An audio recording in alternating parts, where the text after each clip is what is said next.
We have one more short take speaker, a videotape speaker, and then we're going to transition to our final plenary of the whole conference. And then I think a few final. I'm not sure who's making Peter or Carol. Or Nancy. Someone's going to make a few final remarks. But first, we're going to hear from Joel Rocamora, and Joel has a very interesting history. He's just a really amazing and funny guy. He is from the Philippines. He began his career as a democracy activist as a young man. Got kicked out of the country under the Marcos regime. Got a PhD at Cornell along the way, helped found something called the Institute for Popular Democracy in the Philippines while in exile. That is still today one of the most interesting kind of civil society organizations working on democracy and deliberation around the world.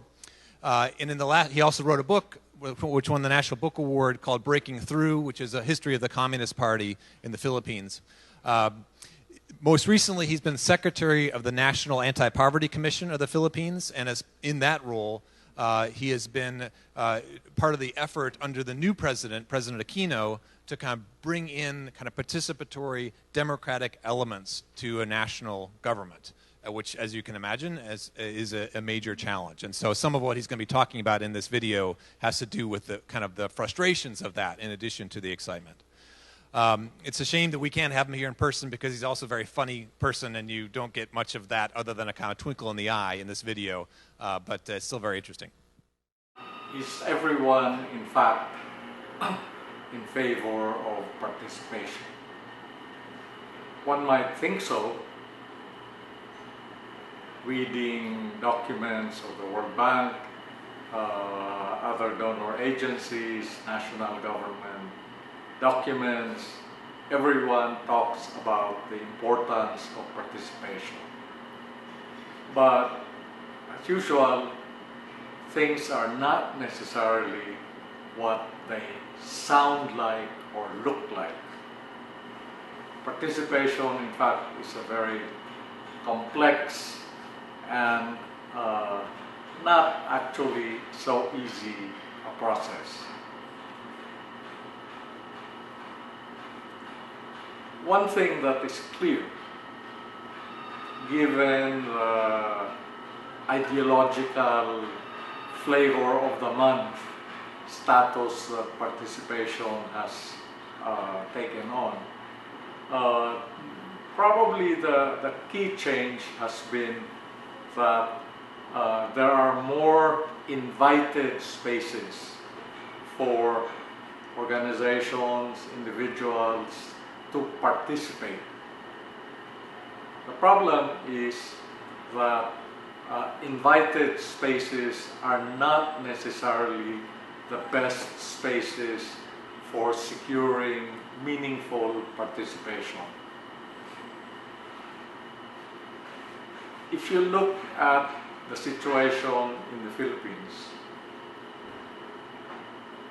more than past administrations, administration of President Benigno Aquino, is as close as you can get to being a truly participatory government.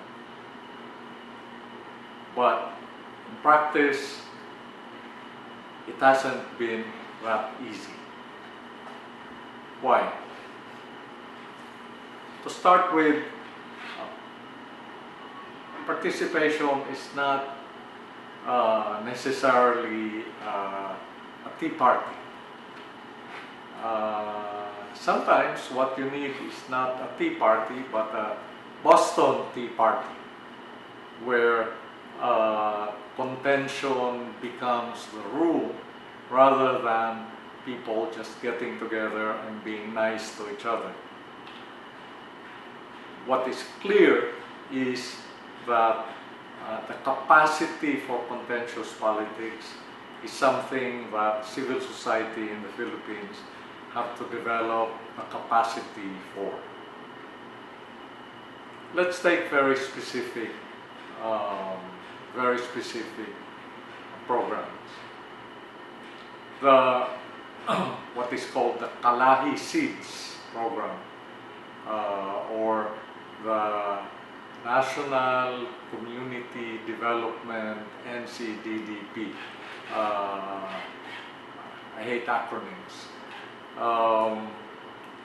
The idea is that at the barangay level, which is the lowest level of government, the government itself organizes communities to work out projects for the barangay. The barangay is the lowest level of lowest administrative level in the Philippines, and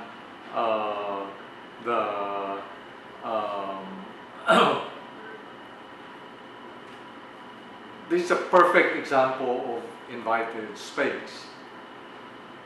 The problem is that the program, LICIDS, NCDDP,